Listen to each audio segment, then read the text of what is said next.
जय डुग्गर जय माँ बोली। राम राम साथियों, अज्ज में त्यारी लाई दी जिमीकंद दा चार बनाने दी। ते एह्दे आस्तै में पैह्लें गै जिमीकंद निक्के निक्के टुकड़े च कट्टियै रक्खे दा ते इसी असें हून तलना ऐ। ते सभनें शा पैह्लें जिमीकंद गी असें शैल करियै धोइयै ते निक्के निक्के टुकड़ें च कट्टना ते ओह्दे बाद इसी तलना, बदामी होने तगर थोह्ड़ा थोह्ड़ा तलना। ओह्दे बाद भी एह्दे च बाकी मसाले बगैरा पाने। ते लैओ पैह्लें तली लैन्ने आं थोह्ड़ा थोह्ड़ा करियै। एह्दे आस्तै में कढ़ाई च तेल पाए दा ते एह् में इक टुकड़ा पाया हा, चैक करनी। ते तेल गर्म होई दा साढ़ा, ते लाओ फ्ही तलचै बल्लें बल्लें।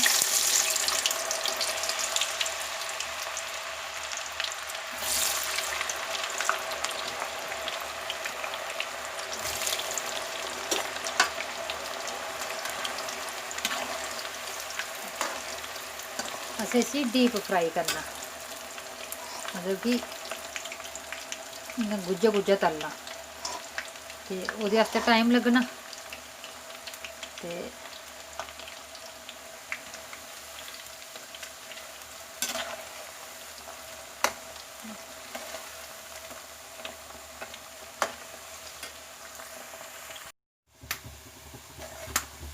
ये दिक्खो साथियों, एह् होई गे इ'यां बदामी बदामी, हल्के बदामी। ते इ'नें असें इक थाली च कड्ढी लैना बक्खियै।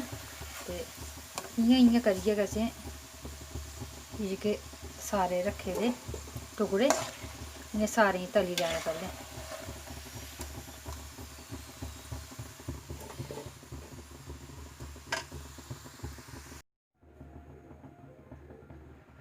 लैओ जी, एह् में तलियै रक्खी ओड़ेआ ते बिंदो गर्म ऐ एह्, थोह्ड़ा ठंडा होई लैंदा ते फ्ही असें एह्दे च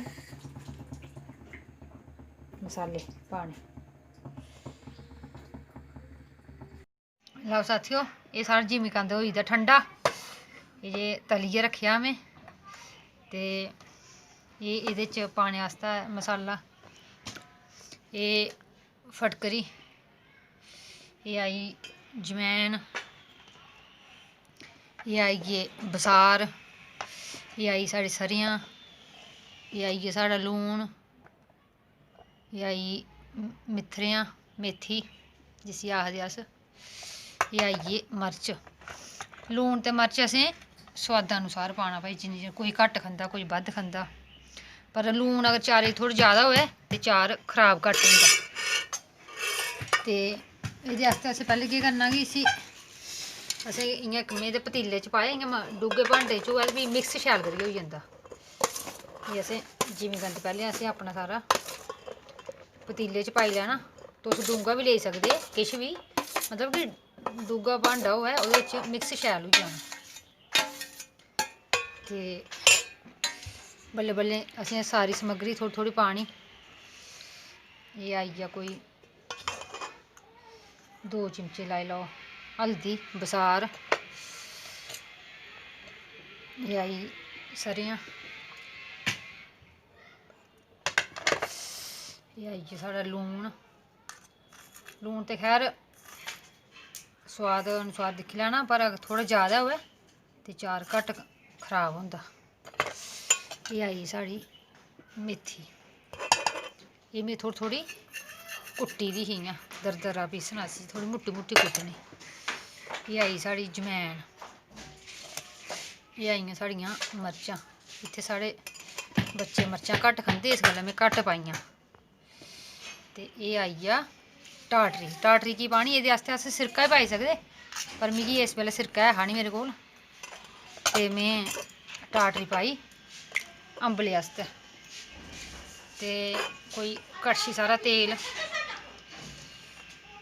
जैदा तेल निं, जैदा बी पाई सकदे तुस, अबो फ्ही अस मेरियां चीजां होंदियां जेह्ड़ियां एह् होंदियां थोह्ड़ियां देसी अधारित।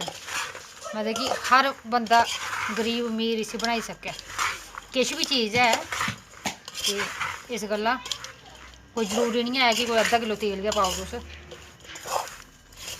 ते स्हेई सनां तां अज्ज पैह्ली बारी एह् चार पाया में मी अपनी मम्मी गी पुच्छियै। ते कुड़ी मेरी गी लगी पेई खबूगा बनान, साढ़ी गुड़िया ते सेही गै है तुसेंगी, ते गुड़िया दी मां घट्ट सेही होग गुड़िया जादा सेही ऐ। ते सच्च सनां तां दिक्खियै ते मेरे मूंहा च पानी आई गेआ। ते तुस बी बनाओ ते फ्ही सनाओ कमैंट राहें कनेही बनी, कनेहा बनेआ जिमीकंद दा चार। धन्नबाद साथियो।